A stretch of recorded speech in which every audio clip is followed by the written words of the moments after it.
धनबाद से खबर। सिंदरी विधायक चंद्रदेव महतो ने वंदे भारत न्यूज से विशेष बातचीत में अपने 6 महीने के कार्यकाल की रिपोर्ट जनता के सामने रखी। उन्होंने स्पष्ट किया कि उनकी 3 प्रमुख प्राथमिकताएं क्षेत्र में बढ़ती बेरोजगारी, पेयजल की किल्लत और गोविंदपुर क्षेत्र में लगने वाला जाम, जो लगातार दुर्घटनाओं का कारण बन रहा है। विधायक महतो ने कहा कि वे सिंदरी और आसपास के इलाकों में नए उद्योगों की स्थापना के लिए प्रयासरत हैं, जिससे स्थानीय युवाओं को प्रशिक्षण देकर रोजगार के अवसर दिए जा सके। उन्होंने बताया कि चाचा डैम और मैथन डैम से पानी लाकर गोविंदपुर से सिंदरी तक पानी आपूर्ति प्रणाली को सशक्त करने की दिशा में कार्य जारी है। ये योजना प्रगति पर है और निर्धारित समय सीमा के भीतर पूर्ण करने का संकल्प लिया। उन्होंने कहा कि जनता की अपेक्षाओं पर खरा उतरना और सिंदरी को एक विकसित क्षेत्र के रूप में पहचान दिलाना उनका लक्ष्य है। संवाददाता सुनील कुमार वर्मा, धनबाद। सभा में है जहां पर विधायक चंद्रदेव महतो जी के कार्यालय में आज हम पहुंचे हुए हैं और जानने की कोशिश करेंगे कि इस समय में आखिर विधायक जी जब बने तो सिंदरी का विकास कहां तक हो सका है, और 2-3 मुद्दों पे बात करेंगे, ज़्यादा बात नहीं करेंगे। 2-3 समस्याएं हैं, उस पर चर्चा करते हैं। सबसे पहले सर, वंदे भारत में आपका स्वागत है। जी धन्यवाद, और आपके चैनल के माध्यम से सभी दर्शकों को, सिंदरी वासियों को जोहार। सर, पहला सवाल ये है कि आए दिन गोविंदपुर और निरसा क्षेत्र में प्रत्येक दिन देखा जा रहा है कि दुर्घटना वहाँ हो रही हैं और उस पर लगाम अभी तक नहीं लग सका है, क्योंकि लाइटें की भी व्यवस्था हो चुकी है, लेकिन जो चीज़ व्यवस्था होनी चाहिए वो पूर्ण रूप से अभी तक कंप्लीट नहीं हुई है। इस पर आपका क्या कहना है? इसके लिए सड़क सुरक्षा के प्रति जागरूकता बढ़ाने की ज़रूरत है, उस पर काम करने की ज़रूरत है। उस पर यदि जागरूकता बढ़ाएं, लोग ट्रैफिक नियम का पालन करें, गति सीमा को नियंत्रित रखें, तो दुर्घटना में कमी आएगी। इसके अलावा कई जगह जाम का समस्या है, उन सब पर भी हम लोग देख रहे हैं कि उसका निदान हो। और दूसरी है कि सर, अभी पानी की समस्या विगत धनबाद जिला में देखा जा रहा है कि जल स्तर बहुत ही कम हो चुका है, तो उसके लिए क्या व्यवस्था कर रखे हैं? क्योंकि आजकल हर घर में जो पहले हम लोग ज़मीन में पानी को जमाव रखते थे, अब क्या है कि सब प्लास्टर करा के, कोई सोलिंग करा के रख चुका है, और पानी का जमाव का नहीं होने के कारण जल स्तर बहुत ही निम्न स्तर तक चला जा चुका है, जिसके कारण जिला में भी जल की समस्या काफ़ी हो चुकी है।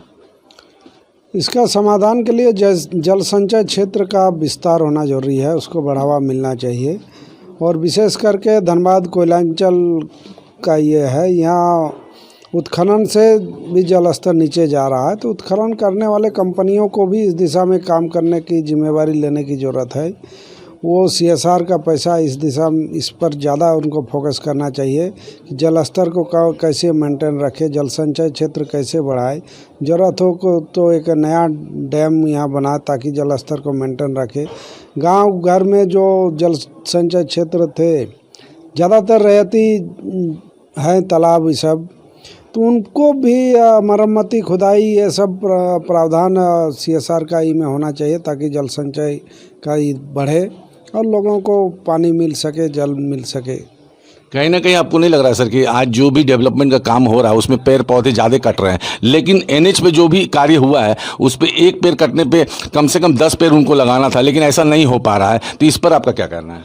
सिर्फ पेड़ काटने पर ही पेड़ नहीं लगाना है। जहाँ हम पर्यावरण को प्रदूषित करते हैं, दूषित करते हैं, तो उसका एवज में पेड़ लगाना जरूरी है। यदि पेड़ नहीं भी काटा जाता है, NH का काम में यदि गाड़ियाँ चलती है, उनसे यदि प्रदूषण होता है, तो उसके लिए भी वो जवाबदेह है। कोई कारखाना यदि लगता है, पूरे समतल में एक भी पेड़ नहीं काटा जाता है, लेकिन उसमें जो पर्यावरण को क्षति पहुँचता है, उसका भरपाई के लिए पेड़ लगाना है। तो ये जो जवाबदेही है, ये चीज़ नहीं हो पा रहा है। कहीं हो भी रहा है तो पूरा नहीं हो पा रहा है, दिखावे के लिए कुछ कर दिया जा रहा है। तो इसको थोड़ा कड़ाई के साथ वन एवं पर्यावरण विभाग को कराने का ज़रूरत है। तो ऐसा हम लोग का संज्ञान में जो आ रहा है, उस पर भी हम लोग ये कराने का काम कर रहे हैं। सिंदरी का HURL में भी पेड़ लगाने का जो था वो नहीं हो पाया है, और कई क्षेत्र हैं जहाँ नहीं हो पाया, तो इन सबको हम लोग आने वाला दिन कराने का काम करेंगे। सर, एक और समस्या है जो कि 2000 में केमिकल प्लांट बंद हुई और उसका केमिकल का जो रसायन है, जो आज भी लोग उससे ग्रसित हैं, क्योंकि वहाँ का जो पानी है वो केमिकल युक्त है। और विगत वहाँ पे कई एक बिल्डर लोग काम किए, जैसे स्मार्ट बिग सिटी करके एक बना है, उसके और भी आगे डेवलपर लोग काम कर रहे हैं, बिल्डर जो भी हैं, लेकिन वहाँ पे सर पानी जो केमिकल युक्त वो लोग पीने पे मजबूर है। लेकिन कपड़ा धोने से कलर उतर जा रहा है, नल सड़ जा रही हैं, आपके गेट सड़ जा रहे हैं, तो पानी का बड़ी समस्या है सर। और इसके पहले विगत जो विधायक थे उन्होंने उस पर ध्यान नहीं दिया उस क्षेत्र के लिए, तो इस पर आप क्या पहल करेंगे सर? उस पर हम लोग मैथन और पंचायत का पानी को गोविंदपुर लाने का योजना शुरू कराए हैं। वो योजना कंप्लीट होने के बाद हमको लगता है कि ये पेयजल का समस्या का अस्थायी समाधान हो पाएगा। इसके अलावा स्थानीय स्तर पर भी कोशिश हो रहा है कि बोरिंग से लोगों को पानी दिया जाए, या फिर कौन ऐसा ही है जिससे हो सकता है। तो इन सब को देखते हुए हम लोग जल की समस्या को लेकर के समाधान की ओर बढ़ रहे हैं। हमको लगता है जो तय समय सीमा है उस पर पूरा कर लिया जाएगा। ये थे चंद्रदेव महतो जी, जो सिंदरी के विधायक हैं, और उनका कहना है कि जल्द से जल्द जो भी समस्याएं हैं उसको दूर किया जाएगा। इसी के साथ वंदे भारत से रिपोर्ट सुनीत वर्मा।